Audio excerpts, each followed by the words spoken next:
नमस्कार साथियों, आज हम पढ़ेंगे ओड टू ऑटम। ये कविता लिखी गई है जॉन कीट्स के द्वारा। चलिए देखते हैं इसकी line by line explanation. Seasons of mist and मेलो फ्रूटफुलनेस। यहाँ कवि जॉन कीट्स ऑटम के सीजन को, ऑटम का मतलब होता है शरद ऋतु को, यहाँ पर सीजन बताते हैं, एक ऐसा सीजन जो कि मिस्ट, जहाँ पे कोहरा धुंध छाई रहती है, एंड मेलो फ्रूटफुलनेस यानी जो सॉफ्ट सॉफ्ट से पके पके से फल लगते हैं। क्लोज बॉसम फ्रेंड, और यहाँ पर ऑटम को बहुत करीबी दोस्त बताया गया है। Of the maturing sun, maturing sun मतलब ऐसा सन जो परिपक्व हो रखा हो। यहाँ पर ये जो शरद ऋतु का जो सूरज है वो गर्मियों का अच्छा खासा समय बिता के आता है, तो यहाँ पर सूरज की जो अवस्था है उसके लिए मैच्योरिंग सन का इस्तेमाल किया गया है।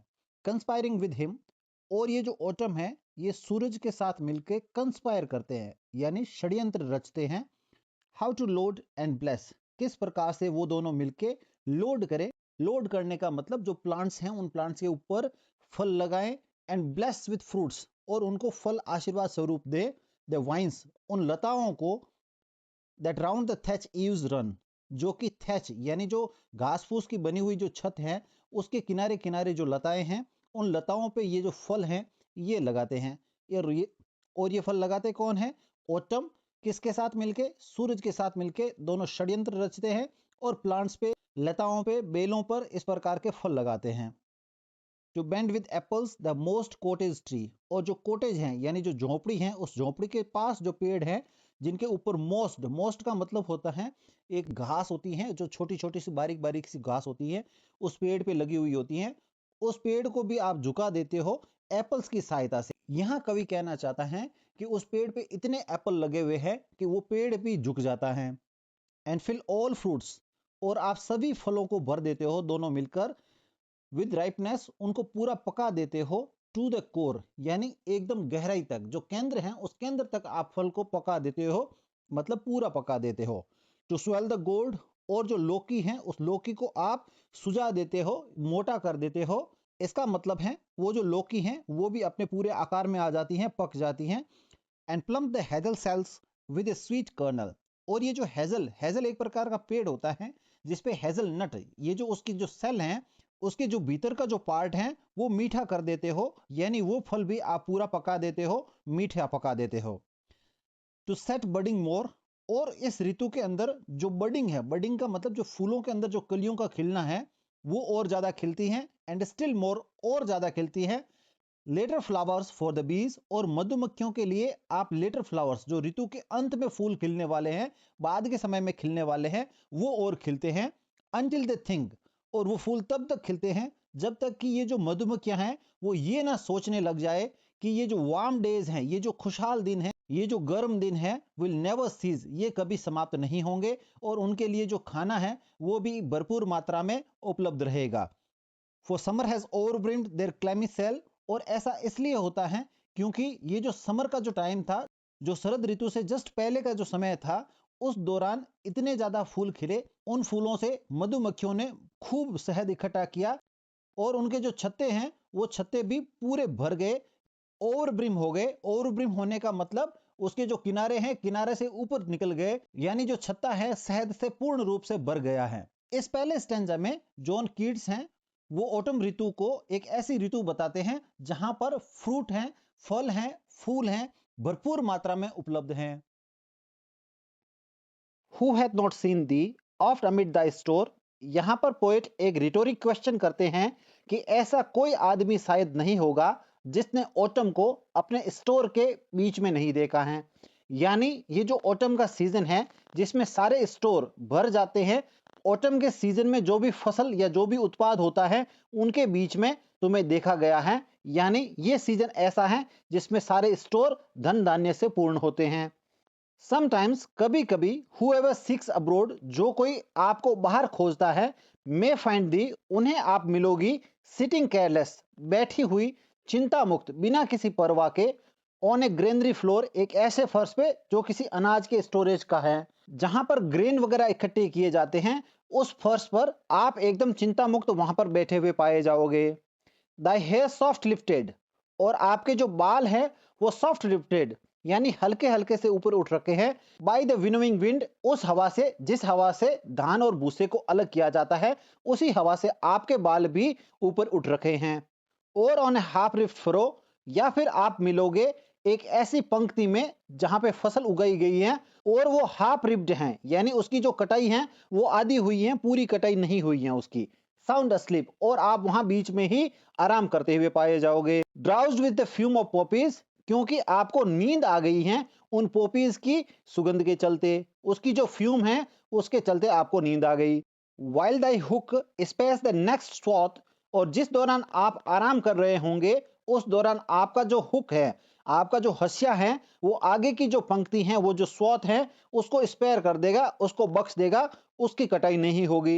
एंड ऑल इट्स ट्वाइंट फ्लावर्स, और उसके आसपास जो भी फूल हैं वो सारे के सारे फूल बच जाएंगे। एंड समटाइम्स लाइक ए ग्लीनर, या फिर आप कभी कभी मिलोगे एक ग्लीनर की तरह, एक लेबरर की तरह, मजदूर की तरह। दाउ जस्ट कीप स्टडी दाई लेडन हेड, जो कि कोशिश कर रहे हैं स्थिर रखने की आपका जो सिर है जिसके ऊपर बोझ है। और आप क्रॉस कर रहे हो एक ब्रुक, एक झरने के पास से आप जब गुजर रहे होंगे तब आप अपने सिर को स्थिर करते हुए पाए जाओगे। यहाँ पर ऑटम की तुलना एक लेबरर के साथ की गई है कि आप एक लेबरर के रूप में पाए जाओगे। और बाई ए साइडर प्रेस, या फिर आप पाए जाओगे एक साइडर प्रेस के पास। साइडर प्रेस क्या होती है? जहां पर सेब का जूस निकाला जाता है, उस मशीन के पास आप पाए जाओगे विद पेशेंट लुक, और वहां पर आप धैर्य के साथ देख रहे होंगे।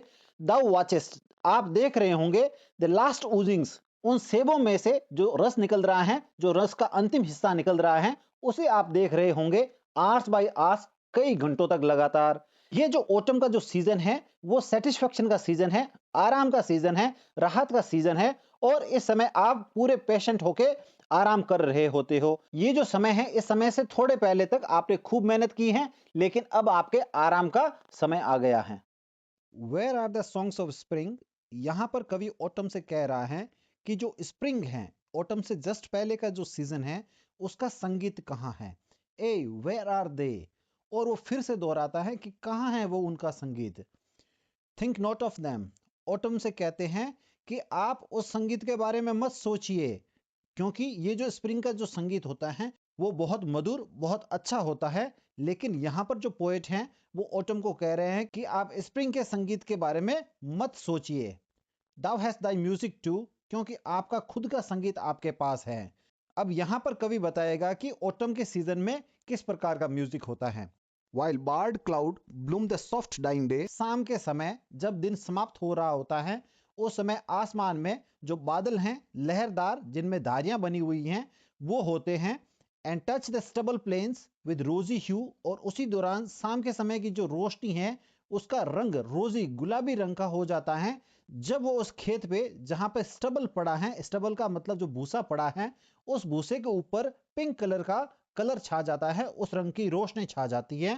Then in a wailful choir the small gnats mourn, और उसी समय जो नेट्स होती हैं, नेट्स का मतलब यहाँ मच्छर जैसे जीव होते हैं, वो मोर्न, उनके रोने का जो संगीत है वो संगीत वहां पर सुनाई देता है। अमंग द रिवर सैलोज, और नदी के साथ साथ जहां पर जल कम है, बोर्न अलोफ्ट, और ये यहाँ पर हवा में उड़ रहा होता है। Or sinking as the light winds lives or dies, और हवा के साथ जब हवा बढ़ती है या घटती है, उसके साथ साथ ये जो मच्छर हैं वो भी ऊपर या नीचे उड़ता है। एंड फुल ग्रोन लैम्प्स, और ये जो भेड़ें होती हैं जो फुल ग्रोन यानी पूर्ण विकसित हो गई हैं, बड़ी हो गई हैं, लाउड ब्लीट, वो मिनमिना रही हैं ऊंची आवाज में, फ्रॉम हिली बोर्न, यानी जो पहाड़ी क्षेत्र है वहां पर ये जो लैम्प्स हैं उनके ब्लीट करने की आवाजें होती हैं। हेज क्रिकेट सिंग्स, और हेज क्रिकेट नाम से जो प्राणी है वो वहां पर गाना गाता है, यानी चर्पिंग करता है। And now with treble soft the red breast whistles from the garden croft, और अब ये रेड ब्रेस्ट यानी एक पक्षी होता है जिसका नाम रोबिन होता है, उसका जो ब्रेस्ट है, उसकी जो छाती है वो रेड कलर की होती है, और वो विशल करता है, सीटी बजाता है, ट्रेबल सॉफ्ट, बड़ी मधुर सी आवाज उत्पन्न करता है, from the garden croft, garden में। एंड गैदरिंग स्वेलोज, स्वेलो नाम से एक पक्षी होता है, वो जब इकट्ठे होते हैं, इकट्ठे होने का मतलब अब वो माइग्रेट करने वाले हैं, ट्विटर इन द स्काईज, और वो आसमान के अंदर ट्विटर यानी आवाज करते हुए इकट्ठे होते हुए निकल रहे होते हैं। यहाँ ये जो अंतिम स्टैंजा है, यहाँ पर पोएट बताता है कि जो ऑटम है, ऑटम खुद का एक संगीत है। ये संगीत ऐसा है जहां पे कोई चीज आराम से स्लोली धीरे धीरे खत्म हो रही है, एंड हो रही है। यहाँ पर जो दिन का ढलना है वो सिंबॉलिकली हमारे जीवन का ढलना है। हमारे जो जीवन है, हमारा कोई प्रयास है, उसका जो अंतिम पड़ाव है उसका प्रतीक है।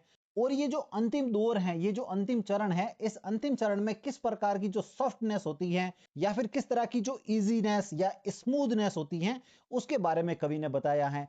और ये जो ऑटम है, इस ऑटम के जरिए बताया गया है कि ये जो डिक्लाइनिंग फेज है वो भी स्मूथ बहुत अच्छा होता है। आशा करता हूं आपको ये कविता अच्छे से समझ में आई होगी। इस चैनल को सब्सक्राइब जरूर करें, वीडियो को लाइक करें, शेयर करें और कमेंट जरूर करें कि आपको आगे कौन सी कविता पढ़नी है या इस कविता में कौन सी चीज है जो आपको समझ में नहीं आई है।